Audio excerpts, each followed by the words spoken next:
Assalamualaikum warahmatullahi wabarakatuh.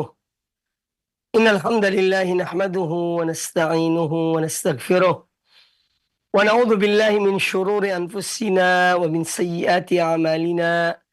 May yahdihillahu fala mudilla lahu wa may yudlil fala hadiya lah. Wa asyhadu an la ilaha illallah wahdahu la syarika lah wa asyhadu anna Muhammadan abduhu wa rasuluh. يا أيها الذين آمنوا اتقوا الله حق تقاته ولا تموتن إلا وأنتم مسلمون. يا أيها الناس اتقوا ربكم الذي خلقكم من نفس واحدة وخلق منها زوجها وبث منهما رجالا كثيرا ونساء واتقوا الله الذي تساءلون به والأرحام إن الله كان عليكم رقيبا. يا أيها الذين آمنوا اتقوا الله وقولوا قولا سديدا يصلح لكم أعمالكم ويغفر لكم ذنوبكم ومن يطع الله ورسوله فقد فاز فوزا عظيما. أما بعد فإن أحسن الحديث كتاب الله وخير الهدى هدى محمد صلى الله عليه وآله وسلم وشر الأمور محدثاتها وكل محدثة بدعة وكل بدعة ضلالة وكل ضلالة في النار. Ma'asyiral muslimin, para pemirsa dan para pendengar televisi Radio Roja, dimanapun Anda berada, semoga senantiasa dirahmati oleh Allah Subhanahu wa Ta'ala. Alhamdulillah, pada kesempatan yang baik ini, dalam keadaan sehat walafiat, kita kembali dipertemukan oleh Allah Subhanahu wa Ta'ala untuk melanjutkan pembahasan kitab Riyadhus Shalihin min kalami Sayyidil Mursalin sallallahu alaihi wa alihi wasallam. Dan alhamdulillah, pada kesempatan yang baik ini kita melanjutkan pembahasan tentang bab tahrim al-khulwah bil ajnabiyah. Bab tentang diharamkannya seorang berduaan, ya, seorang laki-laki berduaan dengan seorang wanita yang bukan mahramnya, yang bukan mahramnya, yang tidak ada hubungan mahram dengan, atau dia bukan seorang mahram bagi wanita tersebut. Dan sudah kita bahas pada pertemuan yang lalu, yaitu hadis Nabi SAW dari Uqbah bin Amir radhiyallahu anhu, bahwa Rasulullah SAW bersabda, "Iyyakum ad-dukhul 'ala nisa." Waspadalah kalian, ya, janganlah kalian masuk menemui para wanita, yakni yang bukan mahram kalian. Faqala rajulun minal ansar, maka beliau ditanya oleh seorang dari kaum Ansar, "Afara'aital hamu?" Bagaimana pandanganmu ya Rasulullah tentang alhamu, yaitu kerabat dari suami, ya, seperti iparnya, ya, atau keponakannya dan seterusnya. Maka kata Nabi SAW, alhamu al-maut, bahwa alhamu itu adalah maut. Ya, jadi kerabat dari seorang suami itu adalah kematian, kata Nabi SAW. Yani yang maknanya bahwa apabila seorang terfitnah dengan iparnya, ya, atau kerabat dari suaminya, ini bisa menghancurkan rumah tangganya dan dapat membawa kepada hal-hal yang bisa membinasakan seorang hamba. Kemudian kita lanjutkan dengan hadis berikutnya. Wa an Ibnu Abbasin qala al-Imam An-Nawawi rahimahullah taala, wa an Ibnu Abbasin radhiyallahu anhuma qala anna Rasulullah sallallahu alaihi wasallam qala, dan dari Abdullah bin Abbas radhiyallahu anhuma, beliau berkata bahwasanya Rasulullah sallallahu alaihi wasallam bersabda, la yakhluwanna ahadukum bimra'atin illa ma'adhi mahramin. La yakhluwanna, ini adalah larangan, dan larangan ini penuh dengan tekanan, ya, penegasan dan penekanan agar benar-benar, ya, salah seorang di antara kita laki-laki jangan sampai berduaan dengan seorang wanita, yaitu yang bukan mahramnya. La yakhluwanna ahadukum bimra'atin illa ma'adhi mahramin. Jangan sekali-kali kalian, ya, berduaan dengan seorang wanita, yakni yang bukan mahram, kecuali kalau ada mahramnya, yakni mendampingi wanita tersebut. Ya, kecuali kalau ada mahramnya yang mendampingi wanita tersebut. Nah, An-Nabi alaihissalatu wassalam ketika melarang sesuatu, ya, itu apabila dikerjakan pasti akan ada dampaknya. Demikian pula apabila beliau memerintahkan sesuatu, maka pasti ada kebaikan di balik uh, perintah beliau yang dikerjakan oleh seorang hamba atau seorang mukmin. Nah, demikian pula larangan beliau. Ya, beliau mengatakan la yakhluwanna ahadukum. Janganlah sekali-kali ya seorang di antara kalian berduaan dengan yang bukan mahramnya. Nah, ini hal yang kita telah banyak mendengar, banyak membaca ya peristiwa-peristiwa yang terjadi ya karena adanya pelanggaran terhadap larangan Rasulullah Sallallahu Alaihi Wasallam ini, ya, sehingga banyak terjadi perselingkuhan, terjadi yakni hal-hal yang diharamkan oleh Allah Azza wa Jalla, terjadi perbuatan yang keji karena berduaan dengan wanita yang bukan mahramnya. Ya mungkin terkadang pada awalnya seorang mengatakan baik itu laki-laki maupun wanita yang berduaan dengan laki-laki tersebut, mungkin ya ketika awalnya muncul ya ada anggapan dalam diri mereka bahwa insya Allah tidak terjadi sesuatu, ya ini sekedar kita hanya duduk dan tidak terjadi sesuatu, ya. Nah, ini adalah bisikan syaitan yang pertama, ya, supaya seorang menganggap dirinya suci, bahwa dia tidak akan terfitnah baik laki-laki maupun wanita. Laki-laki seakan-akan dia mengatakan aku tidak akan terfitnah oleh wanita ini, wanita itu pun mengatakan aku tidak akan terfitnah oleh laki-laki ini, ya. Tapi lambat laun 2 kali, 3 kali, 4 kali dan seterusnya, disitulah peran syaitan akan ya bermain. Ya, syaitan akan berperan, mulai dimasukkan sedikit demi sedikit tanpa disadari oleh 2 orang ini yang berduaan. Ya. Ini realita. Kemudian ada contoh yang lain. Ketika misalnya seorang laki-laki diberi tugas oleh kantornya, ya, dan juga ada seorang wanita diberi tugas oleh kantornya. Lalu kemudian misalnya untuk apalah, ya mereka punya tugas yang sama, entah pengadaan barang, entah ini mengurusi ada rihlah yang akan dilakukan sehingga diangkat 2 orang jadi panitia, ya panitia permulaan, ya untuk misalnya mencari hotel, untuk mencari kendaraan dan seterusnya. Di situ akan terjadi ya interaksi. Dari interaksi itu tadi yang pada awalnya itu merupakan tugas yang diberikan, namun akan muncul ya bisikan-bisikan syaitan, ya dalam hati seorang wanita tersebut atau seorang laki-laki itu, ya. Karena apa? Syaitan itu memiliki cara, metode, ya, bagaimana dia masuk kepada seseorang, baik itu laki-laki maupun wanita. Ya, dia melihat titik-titik kelemahan. Dari mana titik kelemahan laki-laki dan wanita itu akan dimasuki dari situ. Sehingga nanti muncullah kemudian ada rasa tertarik, ya, yang pada awalnya tidak ada apa-apanya. Tetapi karena menggampangkan larangan Rasulullah SAW ini, maka timbullah dalam hati itu syaitan membisiki kepada laki-laki dan kepada wanita, ya, yang berduaan tadi itu. Maka muncullah kemudian pikiran-pikiran, ya, kok wanita ini masya Allah baik. Nanti yang laki-laki, wanita mengatakan masya Allah ya isi mas ini masya Allah baik, berakhlak, omongannya enak, enak didengar dan seterusnya. Dari situ nanti akan timbul hal-hal yang kemudian menjerumuskan kepada perbuatan yang keji. Ya, jadi kita ini ya jangan terlalu percaya diri kita. Ya, hendaknya kita itu menuduh diri kita ini.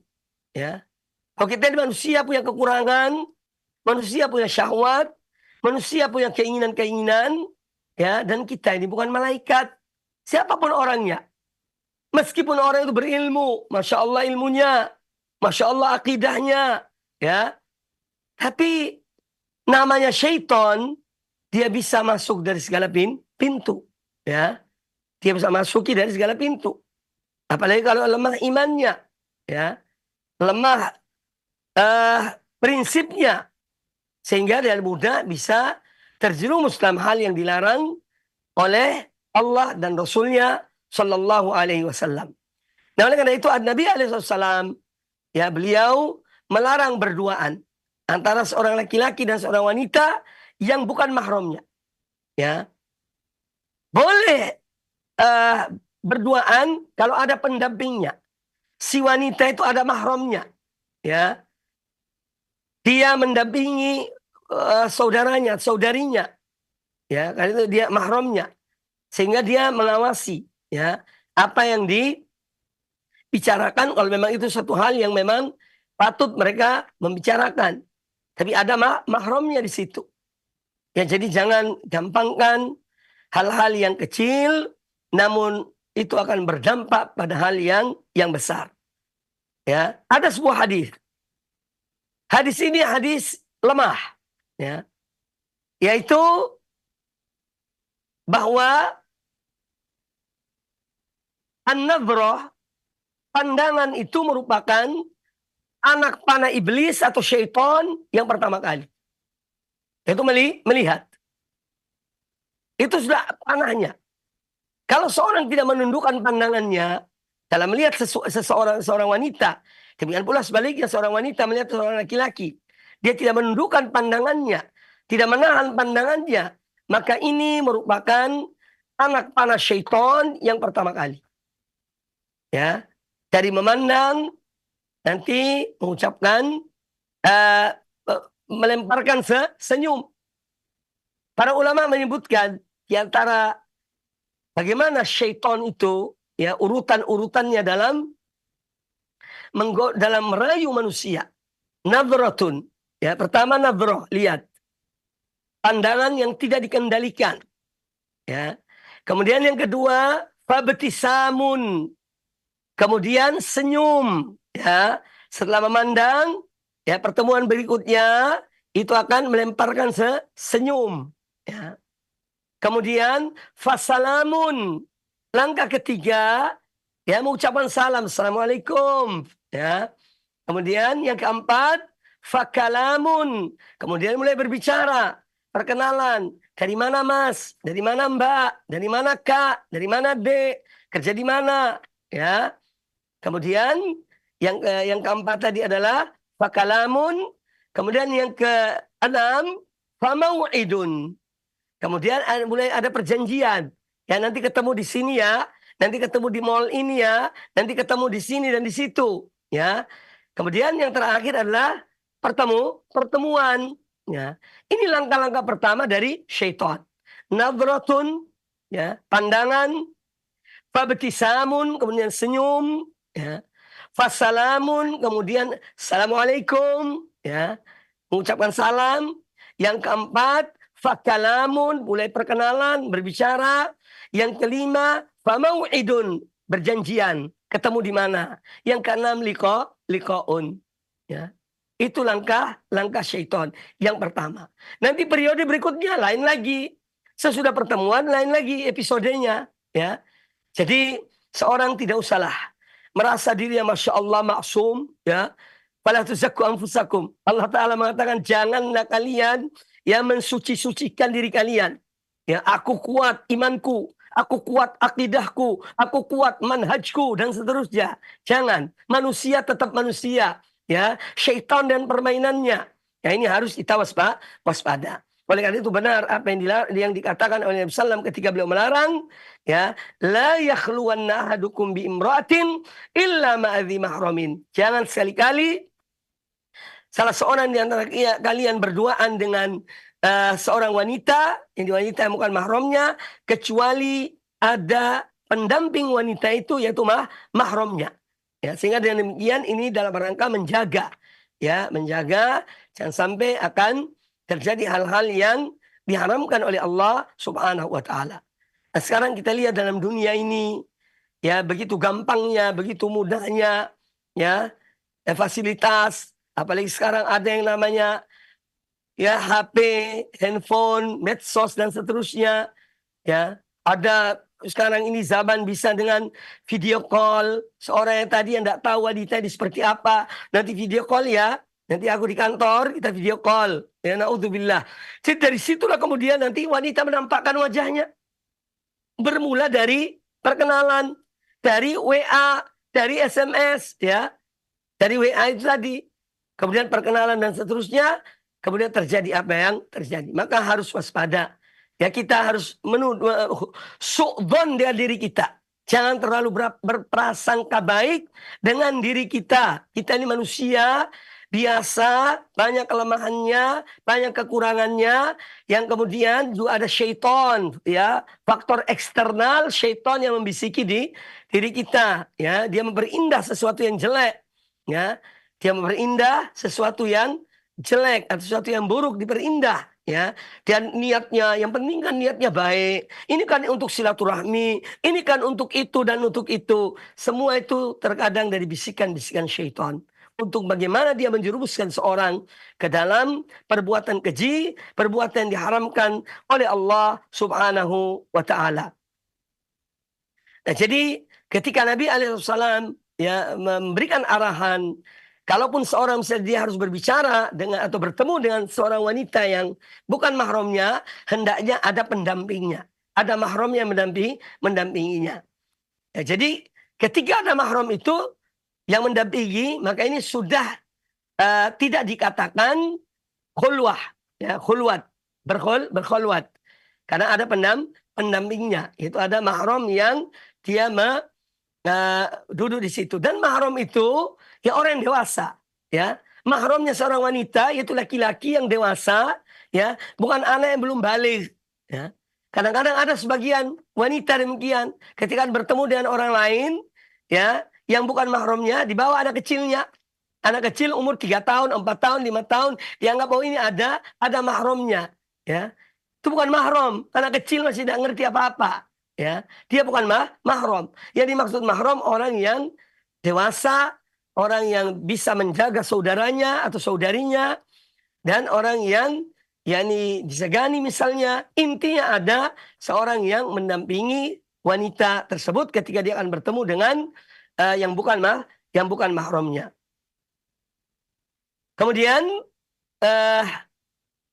hadis ini juga memberikan pelajaran kepada kita, ya, bahwa apabila memang suatu saat diperlukan bahwa seorang laki-laki bertemu dengan seorang wanita karena hal yang darurat, hal yang perlu, maka hendaknya ada yang mahram yang mendampinginya, ya, dengan catatan ya tetap wanita itu tidak, ya, tetap tertutup auratnya, ya, tetap tertutup auratnya, dia tidak membuka auratnya. Kemudian juga bahwa hadis ini memberikan pelajaran kepada kita bahwa ketika seorang wanita, seorang laki-laki dan seorang wanita yang bukan mahramnya berduaan, ini adalah pintu syaitan yang untuk merusak yakni dua orang ini, yaitu dengan mereka bisa terfitnah, yang laki terfitnah oleh yang perempuan terfitnah oleh yang laki-laki, ya. Kemudian nanti syaitan memainkan perannya sampai pada perbuatan yang keji, ya.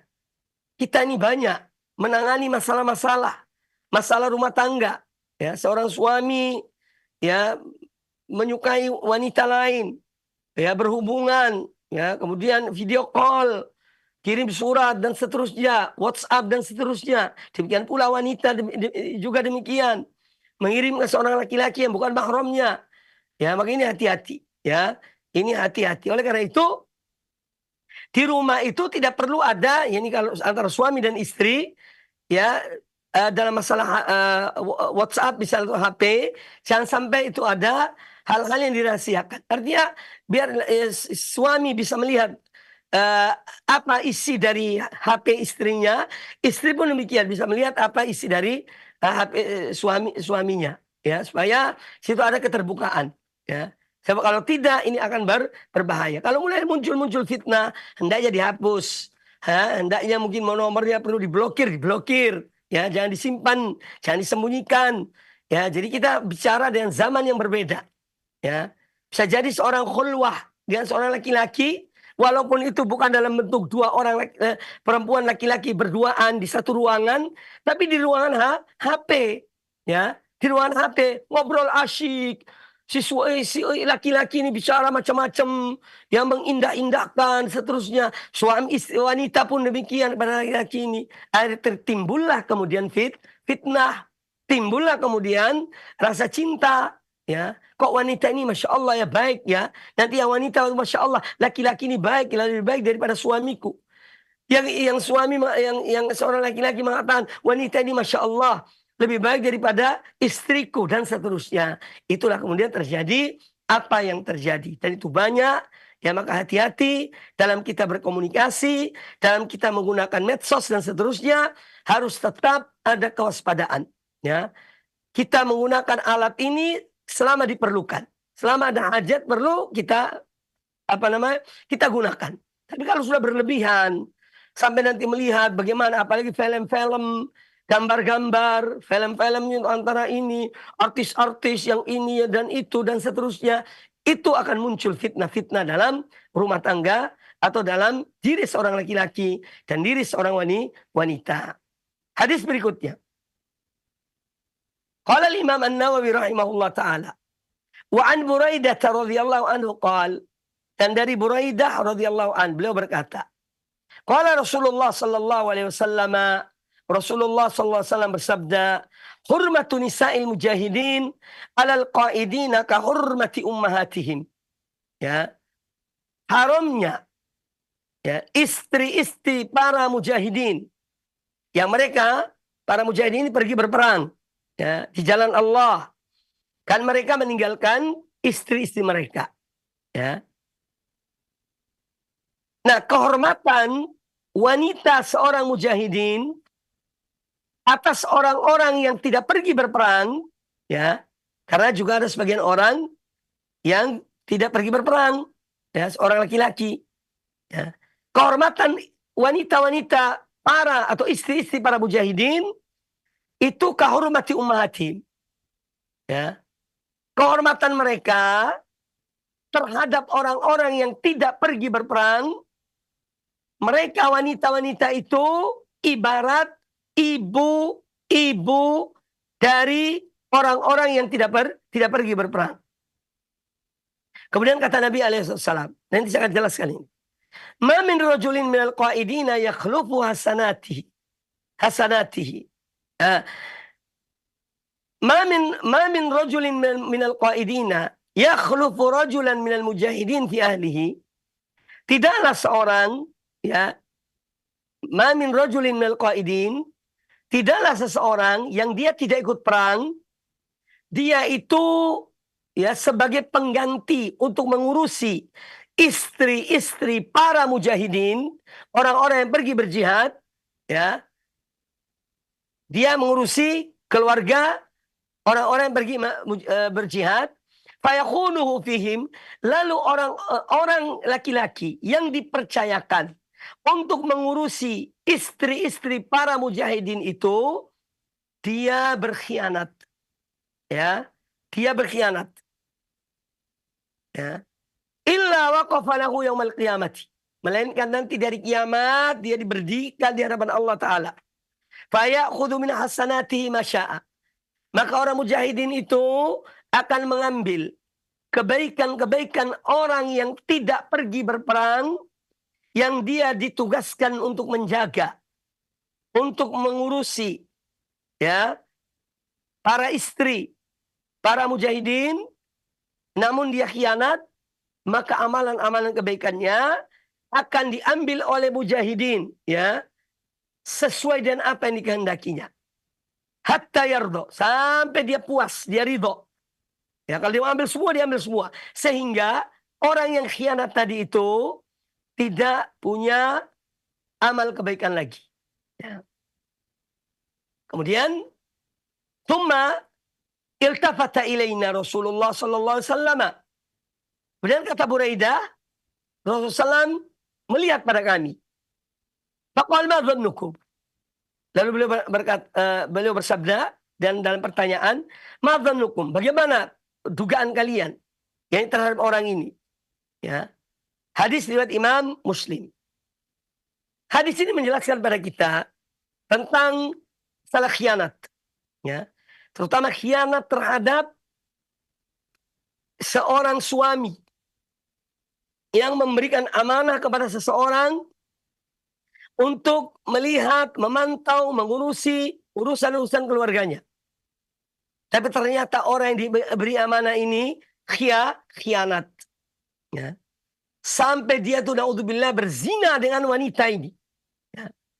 Maka nanti di hari kiamat, maka orang yang khianat tadi itu, amal-amal kebaikannya diambil oleh orang yang dikhianati.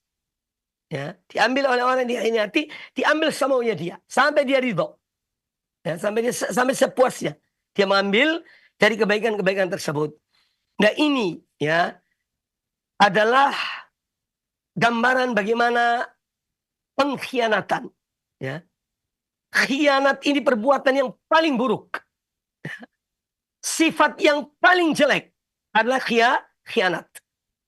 Jadi mereka para mujahidin sedang pergi untuk berperang di jalan Allah, mereka tinggalkan istri-istri mereka. Ya. Kemudian mereka mewakilkan pada seseorang yang tidak ikut perang untuk mengurusi urusan para istri mereka ini. Keperluan-keperluan mereka supaya diurusi. Ternyata dia orang ini khianat kepada orang-orang mujahidin tadi. Dengan naudzubillah berbuat zina dengan wanita-wanita yang diamanahkan untuk mengurusi urusan mereka. Ya. Nah, ini nanti di akhirat, di hari kiamat, amal kebaikan orang ini tadi yang diamanatkan namun dia khianat akan diambil oleh mereka yang para mujahidin, ya, yang pergi berperang, yang istri mereka dikhianati, yang mereka dikhianati oleh orang yang diberikan amanah tersebut. Ya. Jadi ini ada peringatan keras, ya, dan hal yang wajib untuk diwaspadai. Ya. Hal yang wajib untuk diwaspadai. Hadis ini tentang para mujahidin.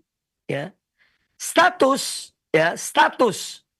seorang yang diberi amanah oleh para mujahidin, oleh mereka yang pergi berperang di jalan Allah, ya. Status orang ini yang diberi amanah, ya, terhadap istri-istri para mujahidin tadi itu, statusnya adalah mereka itu, wanita-wanita itu ibarat ibunya. Ibarat ibu kandungnya. Ya, ibu kandungnya orang yang diamanah tadi itu. Nah, bagaimana seandainya seorang dia berzina dengan ibunya? Ini perumpamaannya demikian. Ya, perumpamaannya demikian.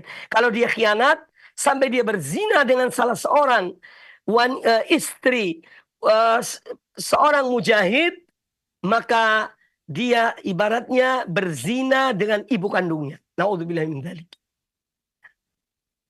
Jadi ini satu peringatan betul yang diingatkan oleh Nabi SAW, terutama ini di saat adanya jihad fisabilillah, ada peperangan di jalan Allah Ta'ala. Ya, kalau ada seorang yang diamanati kemudian dia khianat, ya, dengan dia menzinai, ya, salah istri dari orang-orang yang pergi berjihad, maka itu sama dengan dia berzina dengan ibu kandungnya. Ya. Sama dengan dia berzina dengan ibu kandungnya. Ya, jadi ini hal yang tidak main-main dalam masalah ini, diingatkan oleh Nabi SAW. Ya, karena mereka dahulu di zaman Rasulullah, zaman para khulafaur Rasyidin dan seterusnya, itu mereka adalah ummatul jihad. Mereka selalu, ya, pergi berperang, mereka berjuang jalan Allah SWT.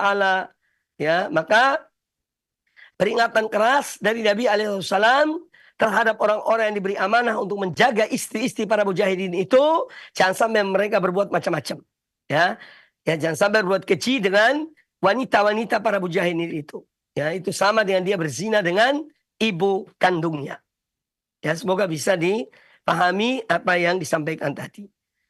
Nah, hadis ini memberikan pelajaran kepada kita, ya, yaitu diharamkannya mengganggu istri para mujahidin.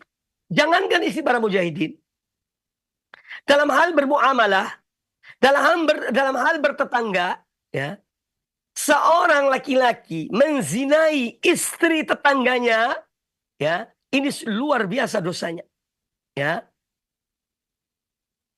Apalagi mereka yang sedang pergi berperang, istri mereka ditinggalkan, kemudian orang yang diamanahkan menjaga, mengurusi urusan-urusan mereka, itu berkhianat dengan menzinai istri para mujahidin tersebut, ya. Jadi ini adalah hal yang diharamkan. Oleh karena itu, di antara yang dilarang adalah juga tidak boleh berkhalwat. Ketika suami lagi pergi berperang, tidak boleh orang yang diamanahkan tadi ini, ya, diamanahkan untuk menjaga keluarganya, dia berkhalwat dengan istri dari orang yang pergi berjihad tadi itu. Tidak boleh berkhalwat. Ya, demikian pula dia harus menundukkan pandangan. Tidak boleh seenaknya dia berbicara dengan mereka, ya. Apalagi bicara-bicara yang mengandung syahwat, yang mengundang dan mengandung, nah ini berbahaya, ya, karena syaitan punya peran di dalam hal tersebut. Atau hal-hal yang menimbulkan keraguan. Ketika suami ini lagi pergi berjihad, si yang diamanahkan mengurusi amanah tadi itu masuk ke rumah mereka, ke rumah para istri tadi, ya, masuk seenaknya tanpa izin misalnya, dan alasan ngurusi mereka. Ini hal-hal yang membuat kecurigaan, membuat timbul keraguan dalam diri orang yang melihatnya. Ya, ini termasuk hal yang dilarang dan diharamkan. Kemudian yang kedua, bahwa haramnya, ya, tentang pengkhianatan terhadap seorang mujahid atau mujahidin, ini adalah amat besar. Pengkhianatan ini dosanya amat besar. Ya. Ketika seorang sedang berjihad di jalan Allah, mereka sedang menolong agama Allah, tahu-tahunya istri mereka dizinai oleh orang yang diberi amanah agar menjaga, agar memelihara, agar mereka mengurusi urusan-urusan para istri. Ternyata khianat. Ya. Makanya di hari kiamat kelak, semua amal kebaikan orang tersebut yang khianat tadi, si pengkhianat ini, itu akan diambil oleh orang-orang yang menolong agama Allah, yang berjihad tadi itu. Semua amal kebaikannya akan diambil. Semaunya dia mengambilnya. Dari amal kebaikan orang yang khianat tersebut. Kemudian hadis ini juga menjelaskan pada kita, ya, tentang bagaimana kita dianjurkan, ya, kaum muslimin untuk saling, yani, takaful, saling tolong menolong, ya, bahu membahu satu dengan yang lainnya, ya, tolong menolong dengan kebaikan, ya, ketika mereka sebagian orang sedang pergi berperang, berjihad jalan Allah, maka yang lain mereka mengurusi urusan-urusan para keluarga para mujahidin, sehingga orang yang pergi berperang dia pun akan tenang dalam mengikuti peperangan, tidak ada beban dalam dirinya karena dia tahu ada orang yang mengurusi, ya, urusan keluarganya. Nah, sekarang amanah ini dikhianati, naudzubillah, maka nanti amalnya akan diambil oleh para mujahidin. Jadi inti Islam menganjurkan kita untuk saling bahu-membahu, tolong-menolong dalam hal yang ma'ruf, dalam hal yang baik, dalam hal ketakwaan kepada Allah Subhanahu wa Ta'ala. Kemudian hadis ini juga memberikan pelajaran kepada kita tentang larangan, ya, larangan atau haramnya, yaitu merusak kehormatan, ya, wanita-wanita para mujahidin, ya. Dan sampai merusak kehormatan wanita-wanita para mujahidin, karena ini berat dosanya. Dan ya, wanita-wanita itu ibarat ibu kandung dari orang-orang yang diberikan amanah untuk menjaga mereka. Kemudian hadis ini juga menjelaskan kepada kita tentang haramnya zina, ya, dan haramnya zina ini juga tentu ya bertingkat-tingkat, ya. Seorang berzina dengan halilat jarihi, dengan istri tetangganya, ini lebih berat dosanya daripada seorang berzina dengan wanita yang lain. Walaupun dua-duanya haram. Berzina itu haram hukumnya.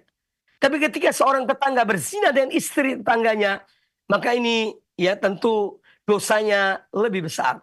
Ya, karena di antara hak tetangga itu adalah untuk memberikan, untuk menjaga keamanan, saling menjaga, saling bahu-membahu, dalam arti saling menghormati dan memberikan hak-hak tetangga. Ini malah dia berzina dengan istri tetangganya. Ya, naudzubillahi min dzalik.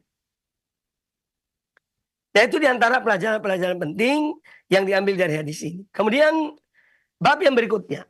Qala Imam An-Nawawi rahimahullah ta'ala. Babu tahrimi tashabbuhir rijal bin nisa. Bab tentang diharamkannya laki-laki itu bertingkah, ya, seperti wanita. Demikian sebaliknya. Wa tashabbuhin nisa birrijal. Atau orang perempuan bertasabbuh, ya, bertingkah seperti tingkah laki-laki. Filibas, baik dalam pakaian, ya, waharokatin atau dalam gerakan, ya, atau yang lainnya. Jadi bab ini, ya, An-Nawawi rahimahullah ta'ala menjelaskan tentang diharamkannya laki-laki menyerupai wanita dan wanita menyerupai laki-laki. Ya. Adapun hadis yang dibawakan oleh An-Nawawi rahimahullah ta'ala, hadis yang pertama adalah An Ibnu Abbas radhiyallahu anhu maqal. Dari Abdullah bin Abbas radhiyallahu anhu, beliau berkata, la'ana Rasulullah sallallahu alaihi wasallam al-mukhannithina minar rijal wal mutarajjilati minan nisa. Ya. Kata Abdullah bin Abbas, Rasulullah sallallahu alaihi wasallam melaknat, ya, orang laki-laki yang menyerupai tingkah gelagat, ya, perangai seorang wanita. Demikian pula Rasulullah melaknat, ya, para wanita-wanita, ya, yang menyerupai laki-laki, ya, yang menyerupai laki-laki. Ini semua dilaknat oleh Rasulullah sallallahu alaihi wasallam. Fi riwayatin, dalam satu riwayat yang lain, la'ana Rasulullah sallallahu alaihi wasallam al-mutasyabbihina minar rijali bin nisa wal mutasyabbihat minan nisa'i bir rijal. Ya, maknanya tidak jauh berbeda. Itu bahwa Rasulullah SAW melaknat, ya, orang laki-laki yang dia menyerupai wanita dan para wanita yang menyerupai laki-laki. Hadis riwayat Imam Al-Bukhari di dalam Sahih Bukhari. Nah, hadis ini, ya, tentu memberikan pelajaran pada kita bahwa Islam itu menginginkan seorang itu sesuai identitasnya. Dalam arti, kalau laki-laki, dia beridentitas laki-laki, dalam arti dia, ya, dalam semua, ya, perangainya, ya, gagahnya, demikian pula akhlaknya, yaitu sesuai dengan laki-laki. Dan wanita pun demikian, ya, agar dia berperangai seperti wanita, karena memang dia diciptakan oleh Allah sebagai wanita. Maka jangan menyerupai laki-laki. Ya. Dan di dalam hadis ini Allah melaknat, Rasulullah SAW melaknat seorang wanita atau wanita-wanita yang menyerupai laki-laki dan laki-laki yang menyerupai wanita. Itu dilaknat oleh Rasulullah sallallahu alaihi wasallam. Ya, maka ini hal yang haram dan tidak boleh dilakukan. Karena Allah Ta'ala menciptakan manusia laki-laki dan fitrahnya, dan wanita dengan fitrahnya. Ya, oleh karena itu haram, ya, mereka yang laki-laki menyerupai wanita dan wanita menyerupai laki-laki. Ya, jadi hal yang diharamkan oleh agama Allah, diharamkan oleh Rasulullah sallallahu alaihi wasallam. Nah, bagaimana dengan naudzubillah ya kalau saja dalam bertingkah, dalam berpakaian, dalam cara berbicara itu laki-laki diharamkan menyerupai wanita dan wanita diharamkan menyerupai laki-laki, bagaimana dengan operasi ganti kelamin? Ya. Ini jelas satu hal yang diharamkan oleh Islam, ya, sesuatu yang diharamkan oleh Islam. Demikian pula apa yang sedang dipropagandakan oleh dunia, ya, dunia liberal, ya, oleh dunia kafir yang tidak beriman pada Allah, tidak beriman pada Rasulnya, ya, dan alasan hak asasi manusia. Kemudian mereka menghalalkan, ya, pernikahan, ya, laki-laki dan laki-laki, wanita dan wanita. Naudzubillah min dzalik. Ya, kalau kalau sampai terjadi, naudzubillah, semoga tidak terjadi di negeri kita dan semoga tidak ada manusia-manusia rusak yang akan merusak umat ini. Ya, semoga kita dilindungi dari para perusak agama ini. Ya, kalau sampai terjadi, naudzubillah, tinggal tunggu bala dan azabnya dari Allah Subhanahu wa Ta'ala. Ya, ini bukan kaitan hak asasi manusia. Hak asasi itu ada waktu, ada tempatnya, ada tempatnya. Ya, bukan semua disebutkan ini hak asasi, ini hak asasi. Ya, ya, propaganda kosong. Sekarang nyata dan bukti nyata. Bagaimana kita melihat, ya, anak-anak kecil, wanita-wanita tua, ya, laki-laki tua dan seterusnya yang dibom setiap hari oleh mereka, ya, yang mempropagandakan hak manusia, hak asasi manusia, hak orang tua, hak anak-anak, tapi ketika terjadi, ya, di Palestina itu pada diam semuanya, ya. Maka kita jangan tertipu, ya, dengan propaganda hak asasi yang itu adalah omong kosong, ya. Yang diinginkan adalah bukti nyata. Ini adalah bukti nyata, bukan sekedar ngomong, ya, bukan sekedar propaganda, ya, bukan sekedar kampanye, ya. Apalagi yang berbicara tentang kemanusiaan. Tidak ada yang lebih berperi kemanusiaan seperti Islam dan kaum muslimin. Ya. Tidak ada yang lebih dari itu.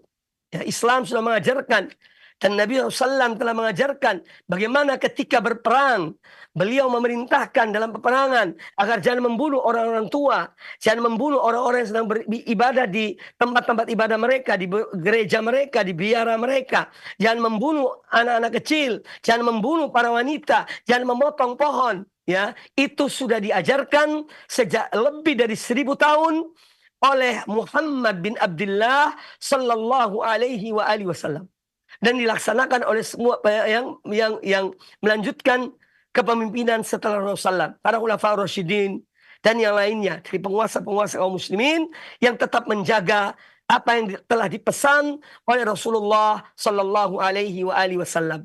Maka tidak ada yang lebih dari Islam karena dia adalah agama Allah. Dia adalah agama yang Allah turunkan kepada umat manusia. Ya, Allah yang menciptakan manusia.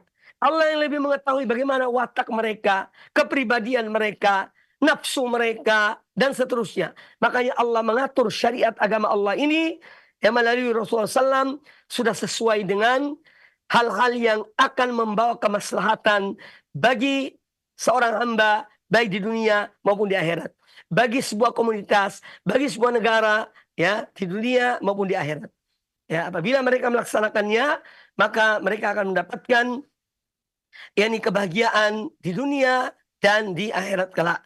Apabila mereka melaksanakan apa yang telah diatur oleh Allah dan Rasulnya sallallahu alaihi wasallam.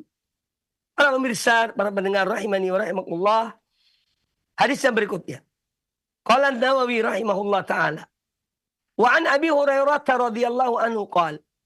Dan dari Abu Hurairah radhiyallahu anhu beliau berkata, la'ana Rasulullah sallallahu alaihi wasallam ar-rajula yalbasu libsatal mar'ati wal mar'ata yalbasu libsatar rajuli. Hadis riwayat Imam Abu Daud dan hadis ini adalah hadis yang sahih. Artinya dari Abu Hurairah radhiyallahu anhu beliau berkata, Rasulullah sallallahu alaihi wasallam melaknat seorang laki-laki yang memakai pakaian wanita dan seorang wanita yang memakai pakaian laki-laki. Ini dilaknat oleh Rasulullah sallallahu alaihi wa alihi wasallam. Nah, di sini ya pelajaran diambil sama dengan sebelumnya, cuma ini lebih dikhususkan kepada pakaian, ya. Lebih dikhususkan pada pakaian. Ya, jadi laki-laki memakai pakaian wanita, wanita memakai pakaian laki-laki. Kemudian hadis yang berikutnya. Wa anhu, juga dari Abu Hurairah radhiyallahu an, beliau berkata, qala Rasulullah sallallahu alaihi wasallam. Rasulullah sallallahu alaihi wasallam bersabda, sinfani min ahli nar lam arahuma. Ada dua jenis manusia. Ya. Ya, mereka tergolong penduduk neraka. Lam arahuma. Dan aku belum melihat mereka itu. Artinya di zaman beliau sallallahu alaihi wasallam belum ada, ya, yang melakukan seperti dua jenis manusia ini yang disebutkan oleh beliau. Yang pertama, qaumun ma'hum siyatun ka'adnabil baqar yadribuna bihan nas. Suatu kaum yang mereka itu ya memegang cambuk, ya, seperti ekor-ekor serigala, seperti ekor-ekor sapi, yang mana dengan cambuk itu yadribuna bihan nas, mereka membolimi, mereka memukuli manusia. Ini golongan pertama yang belum muncul ketika itu. Yang kedua, wanisaun kasiyatun ariyat, dan wanita-wanita yang mereka berpakaian tetapi ya telanjang, berpakaian tetapi telanjang. Mumilatun mailat, ya, mereka lenggak-lenggok, ya, jalannya berlenggak-lenggok, ya. Ru'usuhunna ka'asnimatil bukhti al-mailah. Kepala mereka ibarat punuk-punuk unta yang miring, ya. La yadkhuluna al-jannata. Mereka tidak masuk surga. Wala yajidna rihaha, dan mereka tidak akan merasakan baunya surga. Wa inna rihaha la yujadu min masirati kadza wa kadza. Dan sungguhnya harumnya surga itu, ya, bisa terasa dari jarak perjalanan yang demikian dan demikian. Hadis riwayat Imam Muslim di dalam Sahih Muslim. Nah, An-Nabi alaihi salatu wassalam menjelaskan dalam hadis ini, ya, tentang dua golongan manusia yang mana beliau belum melihat mereka. Belum muncul dua jenis manusia ini. Yang mana dua jenis manusia ini tempatnya mereka di neraka.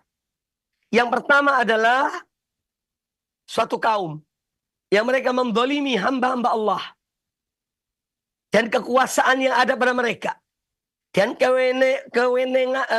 kewenangan yang ada pada mereka. Mereka mendolimi hamba-hamba Allah. Mereka memukul, mereka menyiksa semaunya mereka. Ya, naudzubillah. Ya. Ini golongan yang pertama. Ya. Mereka memukul, mendolimi hamba-hamba Allah dan apa yang mereka miliki. Dari kekuasaan, kewenangan, ya, yang mereka miliki, kemudian mereka mendolimi hamba-hamba Allah Subhanahu wa taala.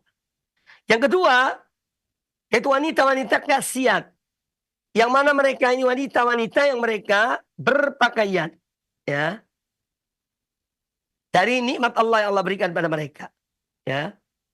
Pakaian semua dari nikmat Allah, makanan, pakaian, ya, itu semua dari nikmat Allah Subhanahu wa taala. Namun mereka itu ariyat, ya. Mereka itu ariyat. Mereka berpakaian dengan pakaian dengan nikmat dari Allah Ta'ala, namun mereka ariyat, tidak bersyukur pada Allah Ta'ala. Jadi kata An-Nawawi di sini, ariyatun min syukriha. Mereka tidak pernah bersyukur pada Allah Ta'ala. Pada Allah berikan mereka pakaian. Ini makna pertama. Wakila maknahu, makna yang kedua, bahwa yang dimaksud dengan ariyat, mereka itu khasiat mereka berpakaian, tapi mereka itu telanjang, yaitu kastur ba'da badaniha. Ini mereka berpakaian, tapi sebagian tubuhnya terbuka, sebagian auratnya terbuka. Ya, takshifu ba'dahu idharan lil jamaliha. Jadi mereka memakai pakaian, tapi sebagian tubuh mereka itu terbuka untuk menampakkan keindahan mereka, Wakila sebagian lain ulama mengartikan makna lafaz ini bahwa mereka berpakaian talbasu sauban raqiqan. Mereka berpakaian tapi mereka telanjang, itu ibaratnya mereka berpakaian dengan pakaian-pakaian yang tipis. Pakaian-pakaian tipis itu yang bisa membentuk dan memperlihatkan tubuh mereka. Ya. Memperlihatkan bentuk tubuh mereka. Ini makna dari khasiat ariyat. Ya. Jadi ada 3 penafsiran. Mereka berpakaian, dan pakaian itu dari nikmat Allah Ta'ala, namun mereka ariyat dari bersyukur pada Allah Ta'ala. Mereka tidak pernah bersyukur pada Allah Ta'ala atas nikmat yang Allah berikan pada mereka. Yang kedua, khasiatun ariyat, mereka itu berpakaian, ya, tapi sebagian auratnya terbuka untuk menampakkan keindahan tubuh mereka, ya, untuk agar orang laki-laki terfitnah dengan pakaian mereka, terfitnah oleh mereka. Kemudian makna yang ketiga, itu mereka berpakaian dengan pakaian yang tipis, yang bisa membentuk dan menggambarkan tubuh-tubuh mereka. Ya, sehingga orang yang lihat bisa tahu bentuk tubuh mereka. Karena pakaiannya tipis, pakaian yang mungkin ketat, membentuk tubuh-tubuh mereka. Ini makna dari khasiat ariyat. Kemudian ma'ilat, ya. Ma'ilat itu artinya condong, ya. Malayamilu, artinya condong. Artinya sini, kata An-Nawawi rahimahullah, ma'ilat an ta'atillahi ta'ala wa ma yalzamuhunna idbuhu. Itu mereka condong untuk tidak taat pada Allah Ta'ala. Ya. Ya, kecenderungan mereka, ya, mereka itu tidak taat pada Allah Subhanahu wa Ta'ala. Padahal mereka diperintahkan taat pada Allah dan Rasulnya. Ya, sehingga ketaatan pada Allah mereka melanggar. Mereka tidak taat pada Allah Ta'ala. Ini makna dari ma'ilat. Kemudian mumilat, kata An-Nawawi, mumilat ayyu'allimna ghairahunna fi'lahunna al-madmum. Ya. Mumilat artinya mereka berlenggak-lenggok, mereka ajarkan orang lain, wanita-wanita lain, supaya berbuat seperti mereka. Ya. Supaya berbuat seperti mereka. Ya. Ini pengertian dari sebagian ulama. Wakila, kemudian kata An-Nawawi, juga ada sebagian ulama berpendapat, ma'ilat yamshina mutabakhtirat. Ma'ilat artinya mereka berjalan dengan, ya, bangga, dengan penuh kesombongan. Mumilat liaktafihinna, ya, sambil melenggak-lenggok pundak-pundak mereka, ya, itu artimu mumilat. Wakila ma'ilat yamtashitna al-mishta al-mailah wa yamistatu al-baghaya. Kemudian juga ada sebagian ulama mengatakan ma'ilat yaitu mereka menyisir rambut-rambut mereka itu seperti sisirannya para wanita-wanita, ya, nakal. Para wanita-wanita nakal. Jadi mereka menyerupai wanita-wanita pelacur tersebut. Kemudian mumilat, sedangkan makna mumilat, ya, yumasyidna ghairahunna tilkal mishtah. Mereka menyisir wanita-wanita lain seperti sisiran-sisiran mereka. Rambutnya dibuat seperti mereka. Ru'usuhunna ka'asnimatil bukhti. Ya. Kepala-kepala mereka itu ibarat punuk-punuk onta. Ya. Punuk-punuk onta Yang mereka membuat rambut-rambut mereka seperti itu supaya terbentuk, dilihat oleh orang, kemudian orang tertarik dengan rambut-rambut mereka itu. Nah, ini makna yang dibawakan oleh An-Nawawi rahimahullah ta'ala setelah beliau menyampaikan hadis ini. Yang diambil dari hadis ini atau pelajaran yang diambil dari hadis ini disebutkan oleh para ulama bahwa hadis ini adalah salah satu tanda kenabian. Ini kebenaran Rasulullah SAW. Ya, dan beliau adalah seorang nabi yang hak, ya, seorang rasul yang hak dari sisi Allah Subhanahu wa taala. Ya. Dan beliau itu ketika berbicara tidak mengikuti hawa nafsu beliau. Apa yang beliau bicarakan, apa yang beliau beritakan itu benar terjadi. Ya. Namun yang disebutkan dalam hadis ini belum terjadi di zaman beliau. Tapi akan terjadi kemudian. Akan terjadi kemudian. Ya. Dan apa yang disebutkan oleh An-Nabi alaihissalam, ya, dalam hadis ini kita sudah menyaksikannya. Ya, di zaman kita ini. Ya. Apa yang disebutkan oleh beliau dari dua golongan ini itu ternyata terbukti dan terjadi. Ya. Maka semoga Allah Ta'ala menganugerahkan pada kita ittiba kepada Nabi SAW. Agar kita benar-benar selalu mengikuti beliau sallallahu alaihi wa alihi wasallam. Kemudian hadis ini juga memberikan pelajaran kepada kita tentang haramnya seorang wanita memakai pakaian ketat. Ya. Ya, memakai pakaian ketat yang membentuk tubuhnya. Sehingga orang bisa lihat seperti apa bentuk tubuhnya. Ya, ini adalah hukumnya haram. Apalagi yang tipis. Ya. Ketat, tebal, tapi membentuk, itu haram. Apalagi tipis kelihatan dari luar dan membentuk tubuhnya. Ini maka tentu lebih dahsyat dari yang sebelumnya. Kemudian yang berikutnya bahwa hadis ini menjelaskan pada kita tentang tidak bolehnya seorang muslim menolong orang-orang yang zalim. Ya. Yang mereka menganiaya hamba-hamba Allah. Mereka menyiksa hamba-hamba Allah. Ya, ini kita tidak boleh menolong mereka sama sekali. Ya, ya boleh menolong mereka sama sekali. Ketika mereka mendolimi hamba-hamba Allah yang mungkin berbuat kesalahan, tapi tidak seyogyanya diperlakukan demikian. Ya, karena kadang-kadang, naudzubillah, ya orang yang misalnya berbuat suatu kesalahan itu disiksa dan siksaan-siksaannya naudzubillah, ya, yang tidak bisa digambarkan seperti apa siksaan itu. Makanya Allah mengancam mereka dengan api neraka. Ya.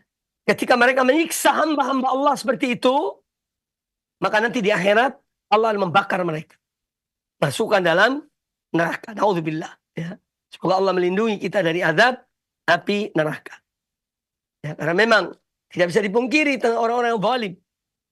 Ya, ada orang-orang zalim itu banyak. Maka kita mohon perlindungan pada Allah Ta'ala dari kezaliman dan dari orang-orang yang zalim.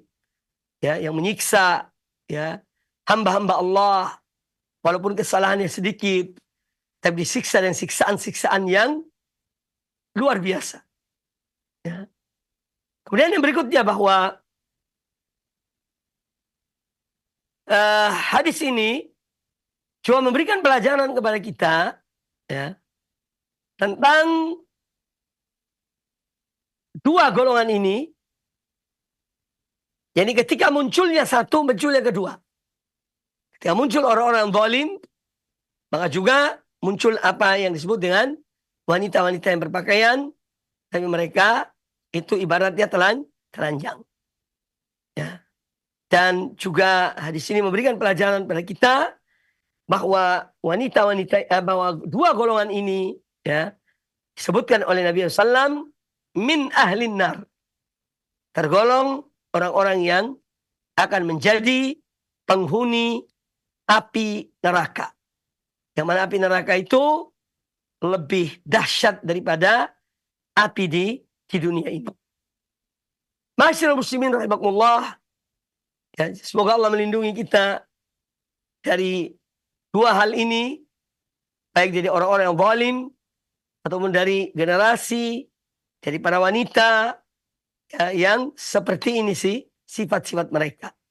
Dan ini tetap wajib kita untuk menyampaikan pada umat ya, agar mewaspadai diri, terutama hal berkaitan dengan wanita-wanita muslimat ya, agar jangan ya menyerupai gaya-gaya ya orang-orang yang tidak mempunyai rasa malu, yang mereka membuka badan mereka, membuka aurat mereka seperti binatang, tidak ada beban dalam diri mereka. Orang muslimah, mukminah ya, dia menutup auratnya karena dia mempunyai kehormatan ya, dia taat pada Allah dan Rasulnya, menutup auratnya ya dari pandangan orang-orang yang bukan mahramnya ya. Jadi ya merupakan hal yang wajib bagi wanita-wanita muslimat agar senantiasa menutup aurat-aurat mereka dan memakai pakaian-pakaian yang tidak membentuk tubuh-tubuh mereka ya, tidak membentuk tubuh-tubuh mereka ya, karena inilah yang diarahkan ya oleh syariat Allah Subhanahu wa taala melalui Rasulullah sallallahu alaihi wa alihi wasallam. Kemudian insyaallah pada pertemuan akan datang itu kita lanjutkan bab yang berikutnya, bab an-nahy an tasyabbuh bisyaitan wal kuffar. Bab tentang larangan menyerupai syaitan ya, dan menyerupai orang-orang kafir. Ya, kita dilarang menyerupai orang-orang kafir, dilarang menyerupai syaitan. Dan nanti akan dibawakan oleh An-Nawawi beberapa hadis dalam bab ini. InsyaAllah kita lanjutkan pada pertemuan yang akan datang. Alhamdulillah, mudah-mudahan apa yang disampaikan bermanfaat bagi kita semuanya. Ya, kita terus berupaya untuk meningkatkan ya tauhid kita, akidah kita, meningkatkan ibadah kita pada Allah Subhanahu wa taala ya, agar kita bertambah ilmu dan ilmu kita berupaya untuk mengamalkannya. Kemudian hidup ini ya, yang namanya hidup walaupun umur kita panjang tetap tidak lama. Maka hendaknya seorang manfaatkan usianya, umurnya ya dengan sebaik-baiknya. Karena kematian itu ya tidak ada kompromi dengan orang yang saat dia mati dia harus mati. Ya. Nah, oleh karena itu seorang harus tetap berupaya mempersiapkan dirinya, berupaya untuk membekali dirinya, ya selalu zikir pada Allah, melakukan tugas kewajiban-kewajiban yang Allah wajibkan, sholat 5 waktu, ya kemudian juga masalah berzikir, ya masalah menuntut ilmu, ya jadi kita ini selalu aktivitas kita dalam ibadah pada Allah Subhanahu wa taala. Kalau seorang keluar pergi mencari nafkah, hendaknya dia niatkan karena Allah untuk menghidupi kehidupan anak-anak dan istrinya. Ya, ini juga akan bernilai ibadah pada Allah Subhanahu wa taala. Demikian, semoga bermanfaat. Ya, jazakumullah khairan wa barakallahu fikum. Assalamualaikum subhanakallah bihamdika asyhadu an la ilaha illa anta astaghfiruka wa atubu ilaik. Wa sallallahu wasallam wa barak ala nabiyina wa ala alihi ajma'in. Assalamualaikum warahmatullahi wabarakatuh.